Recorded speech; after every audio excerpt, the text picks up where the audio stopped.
Naubusan ka ba ng gantong bag nung nakaraan? Eto, meron na ulit tayong available dyan. Limited color, limited quantity na lang. Kaya kung naabutan nyo, i-go nyo na. Maganda naman kasi talaga tong bag na to, na leather material, scratch-proof at waterproof na din siya. Meron siyang 2 compartment dyan, kaya madami na din kayong mailalagay. Kagandahan dito mga mi, meron din siyang double lining dyan sa loob kung saan maganda talaga siya paglagyan ng gamit. So, sa isang packet nga may compartment talaga siya.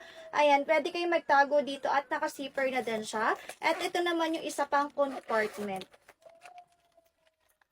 Ay, maganda siya. Pwede mo din siyang sling bag. Pang regalo at pang personal use, pwedeng-pwede to. Ang ganda nito mga mi, sulit na sulit yung bibili nyo din. Wala pa tong 100. Kaya naman kung naghahanap kayo ng pang regalo ng gantong mga kakit na bag, eto, perfect to. Ilalagay ko yung link natin dyan sa basket. Limited stocks na lang to. Kaya kung gusto nyo na to, i-check out nyo na dali-dali.